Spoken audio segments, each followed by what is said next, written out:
शासन को चुनौती देने का प्रयास मत करिए, ये ठीक नहीं है। हम लोग सब बैठे हैं, गृह मंत्री जी भी सुनने के लिए बैठे हैं, लेकिन अब कहाँ गया था देशभक्ति? कहाँ गया था आपका देशभक्ति? कहाँ थे आप लोग? क्या देश के लिए कोई? अरे ये लोग, अरे पढ़ो आपका इतिहास।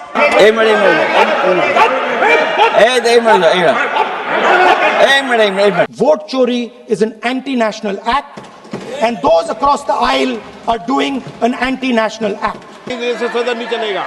नो, गलत तरीका है आपका। दोस्तों, लोकसभा और राज्यसभा दोनों जगहों पर आज माहौल बहुत गर्म था। आप समझ लीजिए, दोनों जगहों पर शोले बरसते हुए दिखाई दिए। लोकसभा में चुनाव सुधार पर चर्चा थी, जहां चुनाव आयोग की बेईमानी और बेशर्मी की जबरदस्त गूंज सुनाई थी और चुनाव आयोग को विपक्ष ने भयंकर घेरा।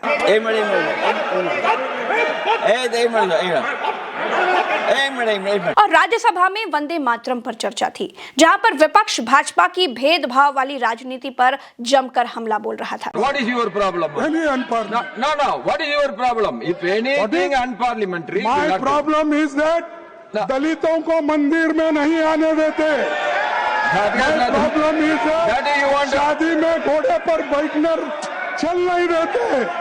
My problem is that गाँव के कुएं से पानी Kharge ji, when you are talking about Vande Mataram, there is no problem in the house. When you are going out of the subject, all the problems started. पीटा जाता है, अपमानित किया जाता है। No. Nothing will go on record. Nothing will go on record. दोस्तों, video की शुरुआत में लोकसभा से करती हूँ। यहाँ पर अखिलेश यादव चुनाव सुधार पर बोलने के लिए खड़े हुए तो उन्होंने चुनाव आयोग की पोल खोल कर रख दी। देखिए, भारत में चुनाव सुधारने की जरूरत नहीं है, चुनाव आयोग को ठीक करने की जरूरत है। बिगड़ा चुनाव आयोग है, क्योंकि चुनाव आयोग अब एक पार्टी के हाथ की कठपुतली मात्र है। इसलिए अध्यक्ष महोदय,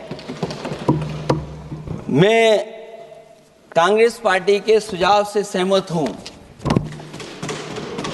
कि पहला सुझाव उन्होंने दिया है और हम समाजवादी पार्टी के लोग भी ये मानते हैं कि जो इलेक्शन कमीशन के अपॉइंटमेंट का जो तरीका है वो तरीका बदला जाए। वो कम से कम ऐसा हो, पारदर्शी हो, निष्पक्ष हो, दिखे कि हमारी भी कुछ भागीदारी है। अखिलेश यादव ने सदन में बताया कि सेम लेवल ऑफ फील्ड चुनाव लड़ने के लिए आज की तारीख में कहीं है ही नहीं। भाजपा पैसे बांटकर चुनाव लड़ती है, चुनाव आयोग के मुंह से थूक तक नहीं निकलता, एक सवाल तक नहीं उठता।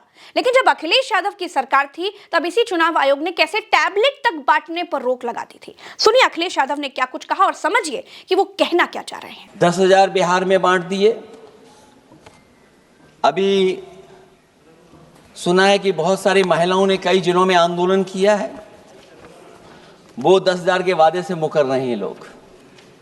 और मुझे याद है कि जिस समय उत्तर प्रदेश में मैं फ्री मोबाइल देने जा रहा था, कैबिनेट से मैंने पॉलिसी पास की थी, लेकिन यही बीजेपी के लोग चिल्ला चिल्ला करके उसको कह रहे थे कि चुनाव को इन्फ्लुएंस करने के लिए ये पॉलिसी लेकर के आए हैं, ये बांटने जा रहे हैं, और उसको रोक लगवाने का काम इलेक्शन कमीशन से किसी ने किया था, तो वो भारतीय जनता पार्टी थी। दोस्तों, अखिलेश यादव ने सदन में सबूतों के साथ ये बताया कि चुनाव आयोग से पहले ही तय कर लिया जाता है कि किस तरह से धांधली करनी है। इसमें चुनाव आयोग पूरी तरह से मिला हुआ है। अखिलेश यादव सबूतों का पूरा बंडल लेकर के आए थे और एक एक करके उन्होंने जो सबूतों की लिस्ट रखी है वो सुन करके आप हैरान हो जाएंगे। धांधली कैसे होती है? चुनाव होने से पहले ही वोट कट जाते हैं। हमारे राजीव राय जी बैठे होंगे, माननीय सदस्य, वो किताब लाए हैं कि नहीं लाए हैं? चुनाव घोषित नहीं हुआ वहां पर, लेकिन सरकार के लोगों ने मिलकर के वोट पहले ही काट दिया। अध्यक्ष महोदय, वहीं से दिखा दो, ये लिस्ट है। अगर एक भी इसमें गलत हो तो बता दीजिए, एक भी गलत हो अध्यक्ष महोदय। चुनाव हुआ नहीं, उससे पहले इलेक्शन कमीशन ने वोट काट दिए। और कितने वोट काटे हैं? 15,000 वोट काटे हैं। और 2027 के 22 के चुनाव में मैंने आरोप लगाया था कि इलेक्शन कमीशन ने जानबूझ करके और सरकार के लोगों ने मिल करके उत्तर प्रदेश में हर विधानसभा में वोट काटे थे और चिन्हित कर करके वोट काटे थे, और ये चिन्हित किया था कि ये समाजवादी पार्टी का वोट कौन है जिसको काटा जाए, और हजारों की संख्या में वोट काटे थे। और जब इलेक्शन कमीशन से हम लोगों ने शिकायत की तो उन्होंने एफिडेविट मांगे थे, मैंने हजारों लोगों के एफिडेविट दिए थे अध्यक्ष महोदय। अखिलेश यादव ने यह भी कहा कि अगर चुनाव निष्पक्ष हो जाए तो भाजपा को दिन में तारे दिखाई दे जाएंगे। अखिलेश यादव का स्पीच का जो ये हिस्सा था उसे सुनिए जरा। अध्यक्ष महोदय, चुनाव जीते जाते हैं, हारे जाते हैं। कभी कोई चुनाव जीतता है, कभी कोई चुनाव जीतता है। एक समय था जब हम लोग कांग्रेस पार्टी से लड़ते थे और एक समय आ गया कि जब हम आपसे लड़ रहे हैं। चुनाव कभी ये जीतते हैं, कभी वो जीतते हैं, कभी मैं जीतता हूं। एक समय था अध्यक्ष महोदय में 5 लोकसभा का सांसद था यहां। इस बार हम लोग भारतीय जनता पार्टी को दूसरे नंबर करके सबसे 1 नंबर पे समाजवादी पार्टी आई। और अध्यक्ष महोदय, ये जहां से आपने कम्युनल पॉलिटिक्स शुरू की थी, जहां से आपने कम्युनल माहौल बनाया था देश में, उस अयोध्या से अगर कोई जीता है तो हमारे समाजवादी पार्टी के अवधेश जी जीत करके आए।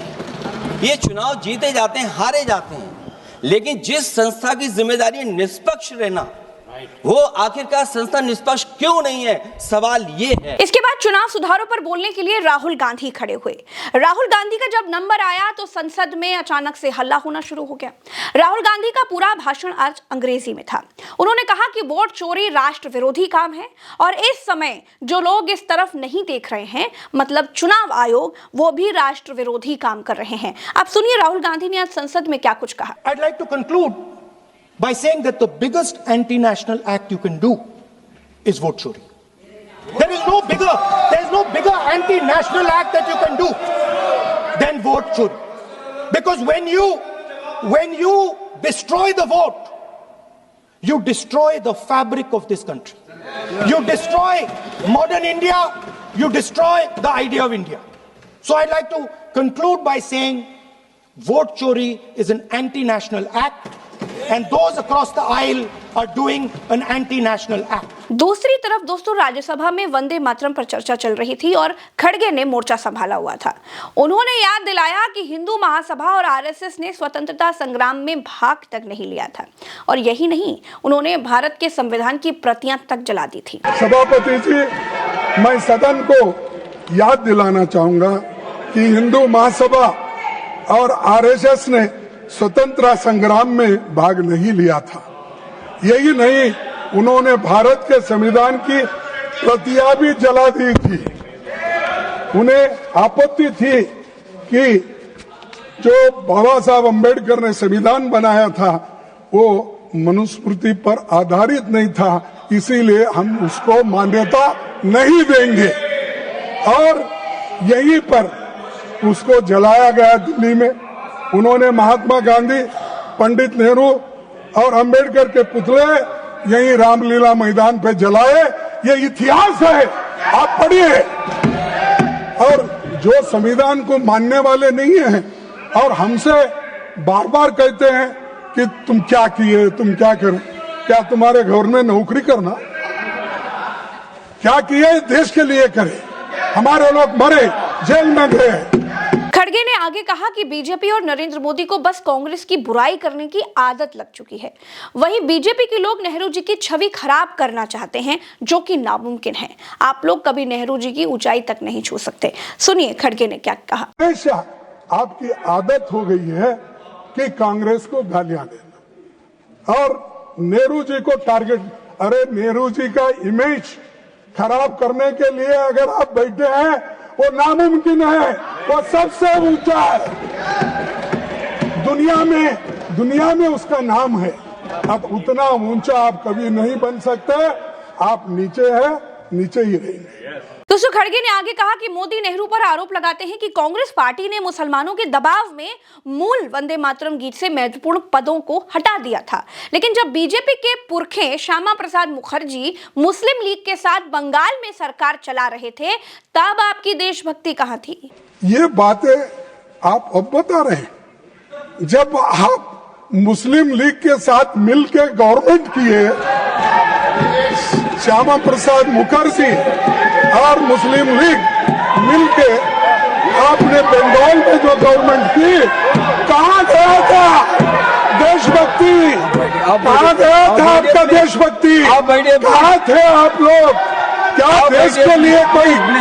अरे ये लोग, अरे पढ़ो, आपका इतिहास मालूम होता है। दोस्तों, संसद में चुनाव सुधार पर चर्चा से एक बात तो निकली कि चुनाव को सुधारने की जरूरत नहीं है, भारतीय जनता पार्टी और चुनाव आयोग का जो गठबंधन है वो खत्म करने की जरूरत है।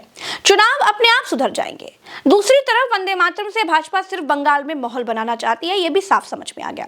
मेरे साथ आज संसद के समाचारों में फिलहाल इतना ही। चलते हैं। नमस्कार, जय हिंद।